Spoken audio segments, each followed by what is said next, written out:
Yes, सब लोग joint हो गए।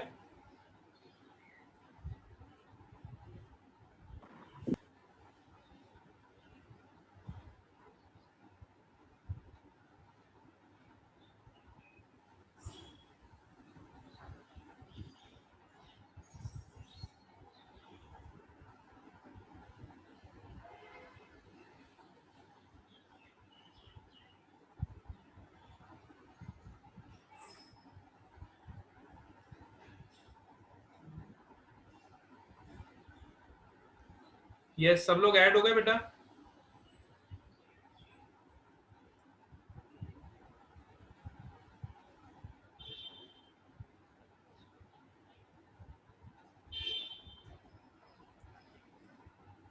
चलो देखो इधर, तो ये थोड़ा ना कंफ्यूजिंग सा लगता है हमको पहली बार जब इसको एनालाइज करते हैं।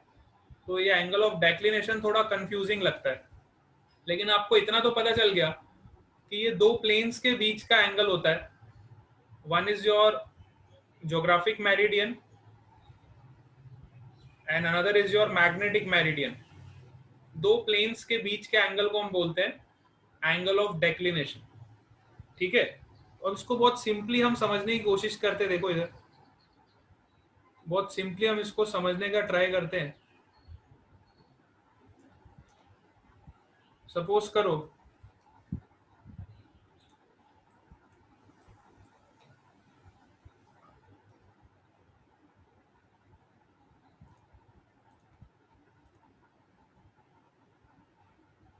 you will understand this concept with the help of one room। ठीक है, सपोज करो ये आपका घर है।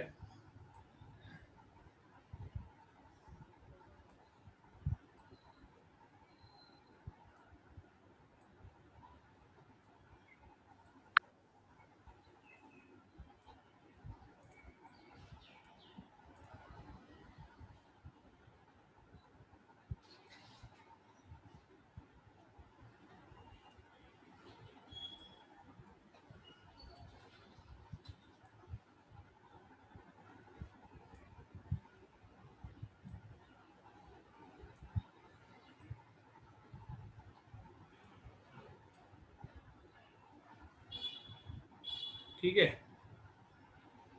अब आप इमेजिन करो, जनरली हमारा जो घर होता है वास्तु के हिसाब से हम लोग अपना घर लेते हैं, है ना। और वास्तु के हिसाब से हमारा जो नॉर्थ साइड है वो इधर आता है और साउथ साइड पीछे की तरफ आता है ना। नॉर्थ फेसिंग रूम आपका बहुत अच्छा माना जाता है। आपका जो घर होता है ना उसमें नॉर्थ साइड अगर आपकी इस तरफ है, फेस की तरफ, तो बहुत अच्छा घर माना जाता है, और साउथ साइड पीछे है तो बहुत अच्छा माना जाता है। तो ये तो आपका ज्योग्राफिक नॉर्थ और ज्योग्राफिक साउथ हो गया, है ना। सपोज करो if your room is made according to the vastu, तो हम कह सकते हैं हमारे घर का जो कमरा है उसका जो नॉर्थ साइड है वो फ्रंट की तरफ होना चाहिए, और जो साउथ वाला साइड है वो बैक साइड की तरफ होना चाहिए। ठीक है, नॉर्थ साइड फ्रंट की तरफ होना चाहिए और साउथ साइड आपका बैक की तरफ होना चाहिए। तो ये वाला जो प्लेन है, देखो ये प्लेन जो आपको दिखाई दे रहा है,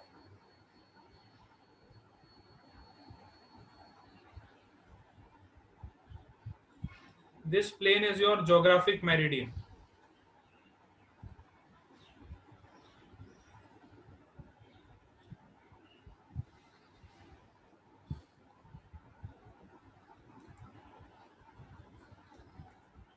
this plane is your geographic meridian. ठीक है, अब सपोज करो आपकी मैग्नेटिक फील्ड लाइन इधर कहीं लाई कर रही। If your net magnetic field line is lying in this direction, ठीक है, ये डायगोनल डायरेक्शन, आपकी नेट मैग्नेटिक फील्ड लाइन इधर कहीं लाएगा।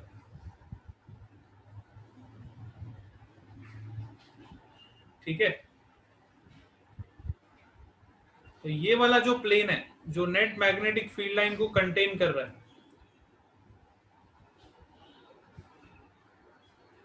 ये वाला जो प्लेन है जो नेट मैग्नेटिक फील्ड लाइन को कंटेन कर रहा है,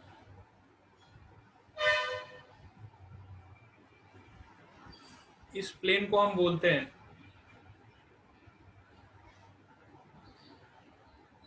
मैग्नेटिक मेरिडियन।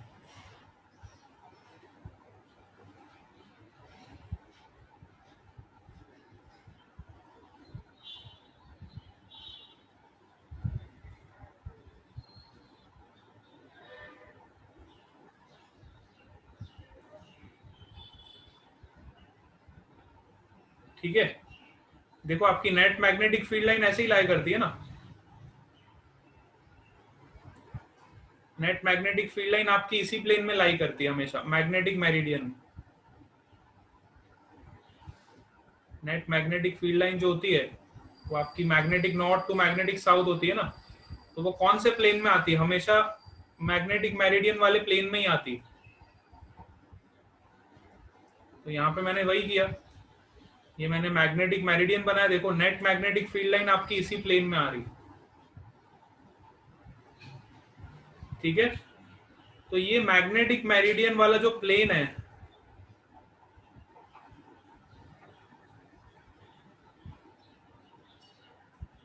ना, और ये वाला जो प्लेन आपका ज्योग्राफिक मेरिडियन वाला है,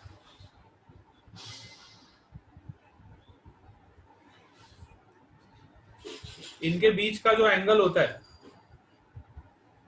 मैग्नेटिक मेरिडियन वाला जो प्लेन है और ज्योग्राफिक मेरिडियन वाला जो प्लेन है, इनके बीच का जो एंगल होता है that is your angle of declination.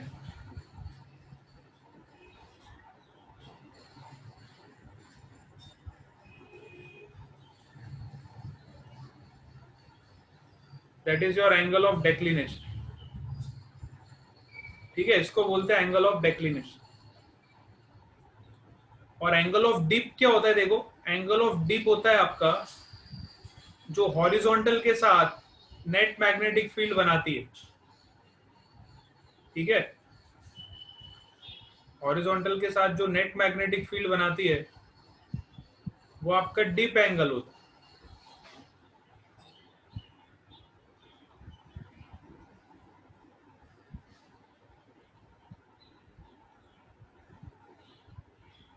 तो ये वाला जो कंपोनेंट आपका आएगा, देखो ये आपका vertical component of magnetic field आ जाए, और ये आपका हॉरिजॉन्टल कंपोनेंट इधर चला जाए।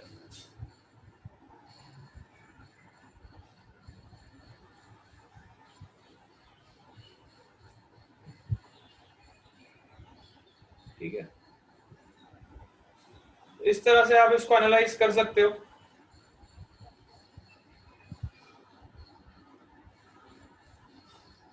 सबको क्लियर हो गया?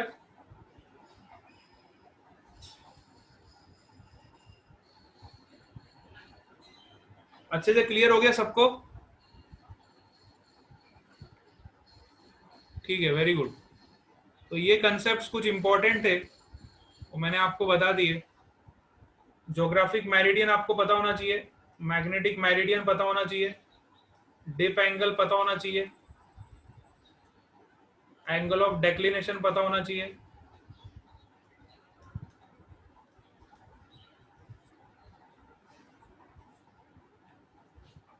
इस कंसेप्ट पे क्वेश्चंस आते हैं, देखो किस तरह के क्वेश्चंस आते हैं, एक क्वेश्चन करके देखते हैं।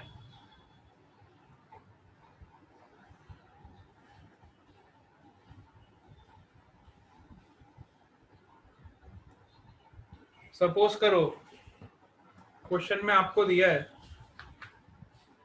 Try to do one problem so that you will properly get it, है ना।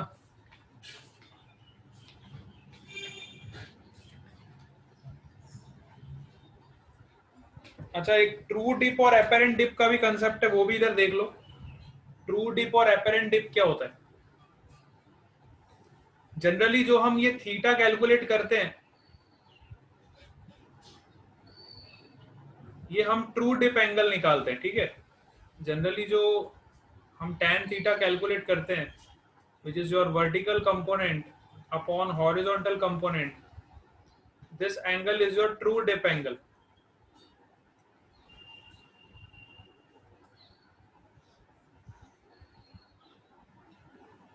ट्रू डिप एंगल में आप हमेशा जो एंगल होता है वो मैग्नेटिक मेरिडियन से लेते हो, है ना। ट्रू डिप एंगल में आपका जो थीटा एंगल होता है वो हमेशा मैग्नेटिक मेरिडियन से होता है। देखो, अब सपोज करो आप ये वाले प्लेन में खड़े हो और आप इस प्लेन से एंगल मेजर कर रहे हो। अगर आप ये वाले प्लेन से एंगल मेजर कर रहे हो,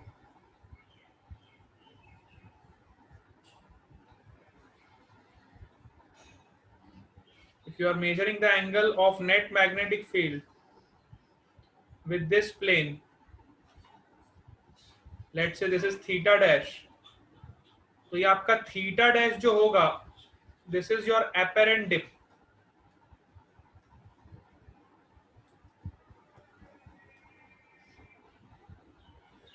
When you are measuring the angle with some another plane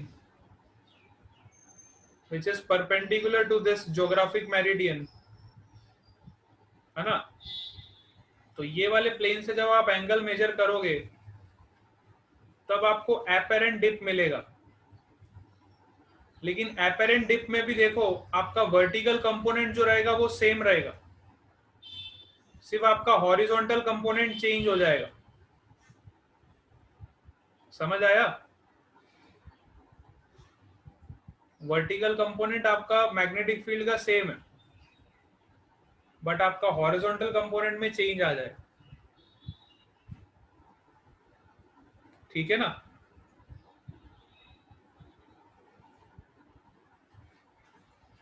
getting it और नॉट?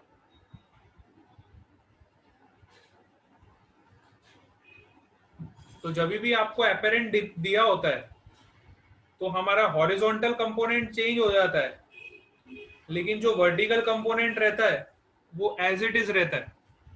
वर्टिकल कंपोनेंट में कोई भी चेंज नहीं आता। ठीक है, हॉरिजॉन्टल कंपोनेंट चेंज हो जाता है लेकिन वर्टिकल कंपोनेंट में कोई भी चेंज नहीं आता। चलो, तो एक क्वेश्चन जैसे कि पूछा गया था एग्जाम में, suppose if the true dip at a place is 30 degree, अगर आपको ट्रू डिप एंगल दिया हुआ है, if true dip at some place is 30 degree, in what plane the dip angle is apparently 60 degree? So apparent dip आपको 60 degree दिया हुआ है।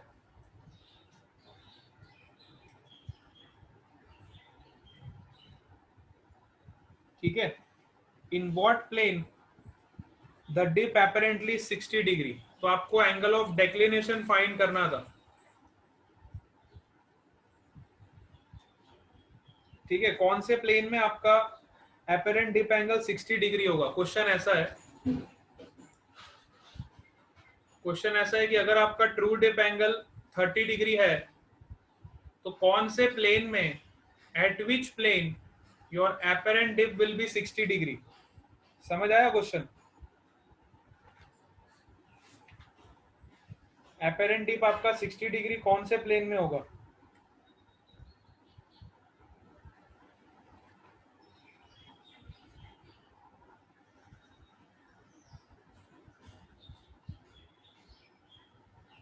ठीक है, तो हमें ट्रू डिप एंगल दिया है तो सबसे पहले ट्रू डिप का कंसेप्ट लगाओगे, tan 30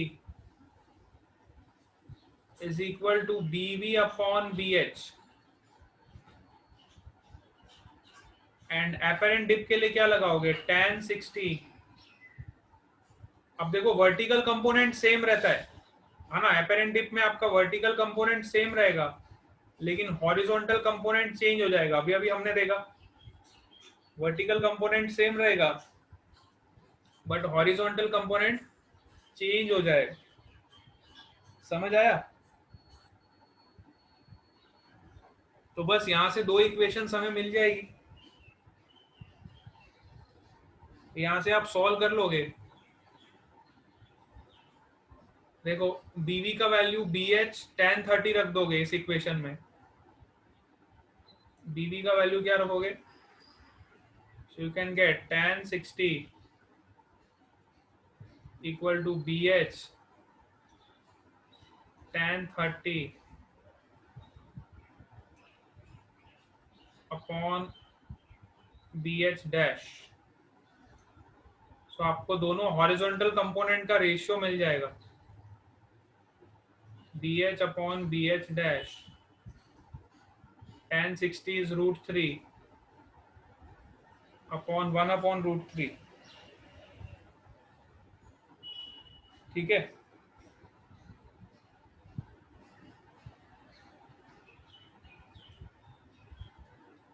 तो ये हो जाएगा 3, और you can say BH dash upon BH is equal to 1 upon 3।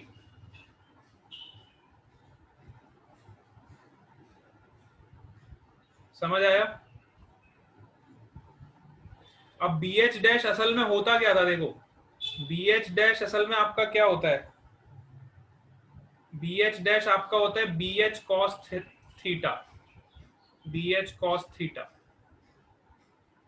ठीक है, अब ये थीटा कैसे आया, देखो डायग्राम फिर से देखो आप। हाँ, BH डैश आपका होता है BH cos थीटा,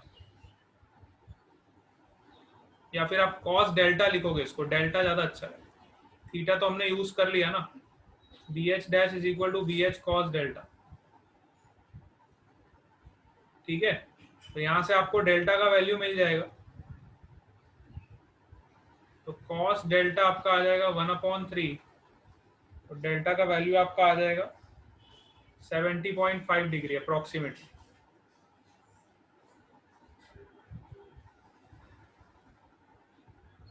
समझ आया? देखो डायग्राम देखो फिर से, जिसको BH डैश वाला नहीं समझ आया इधर देखो, BH cos डेल्टा आपका BH डैश होगा।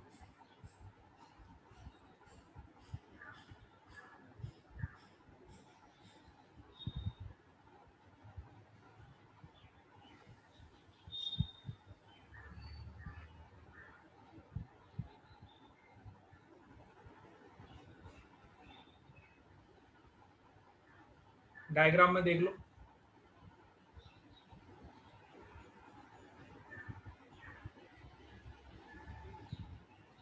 सपोज करो आपको इस प्लेन में निकालना है हॉरिजॉन्टल कंपोनेंट,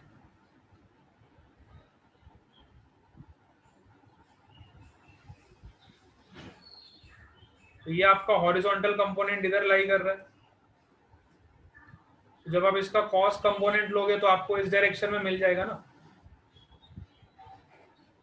इस डायरेक्शन में आपका horizontal component suppose BH dash है, तो BH डैश क्या हो जाएगा, BH cos डेल्टा। समझ आया? ये तो हॉरिजॉन्टल कंपोनेंट हो गया आपका, ये आपकी नेट मैग्नेटिक फील्ड है, ये हॉरिजॉन्टल कंपोनेंट हो गया। और इसके साथ जब cos डेल्टा यूज करोगे तो आपको किसी दूसरे प्लेन में, जैसे सपोज करो अनदर प्लेन, इस प्लेन में हमें कंपोनेंट मिल जाएगा मैग्नेटिक फील्ड का। समझ आया? इस तरह से आप इस कंसेप्ट को यूज करोगे, और ट्रू डिप और एपरेंट डिप के क्वेश्चंस आते हैं इस तरह। ठीक है, क्लियर हो गया सबको? चलो ये वाला पार्ट अगर क्लियर है तो अब एक बार इसको रिवीजन कर लेते हम, क्या क्या कंसेप्ट हमने पढ़े देखो अब।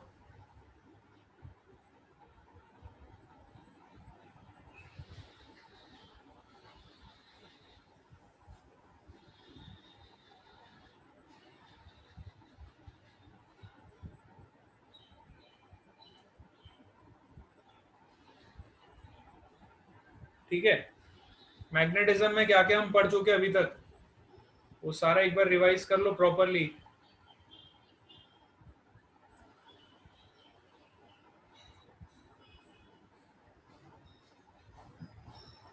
ये वाला पार्ट तो मैं आपको बता चुका था, बार मैग्नेट भी हम डिस्कस कर चुके थे, कूलम्स लॉ भी हम पढ़ चुके थे मैग्नेटिज्म का।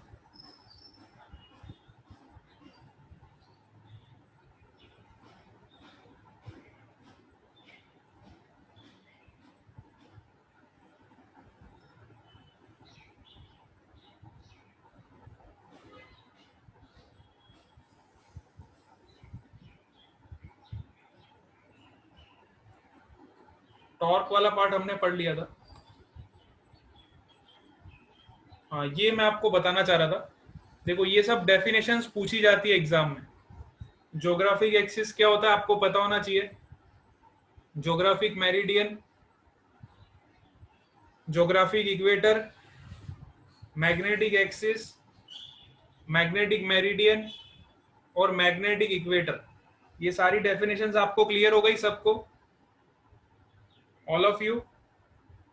एक बार आप इसको देख लो अच्छे से, कोई भी पार्ट अगर क्लियर नहीं है तो बता दो।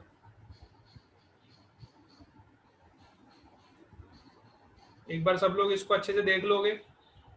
ज्योग्राफिक एक्सिस आपको पता होना चाहिए, geographic meridian, geographic equator, magnetic axis, magnetic meridian, magnetic equator. इसके अलावा एंगल ऑफ डिप और angle of declination.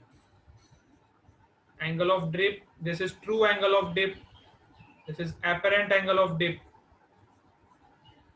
true angle of dip, apparent angle of dip, angle of declination। इतने कंसेप्ट आपको पता होना चाहिए तो आपका अर्थ मैग्नेटिज्म कवर हो गया पूरा। इतने में आपका अर्थ मैग्नेटिज्म पूरा कवर हो गया। इससे ज्यादा अर्थ मैग्नेटिज्म में नहीं है कुछ भी। If you know that much concept then your earth magnetism is clear. आज हम क्लास यहीं पे एंड कर रहे हैं। Bye bye to all of you. Will meet again in evening session. Evening session में फिर से मिलेंगे और तब हम आगे डिस्कस करेंगे JEE के लिए। Okay, bye bye to all of you.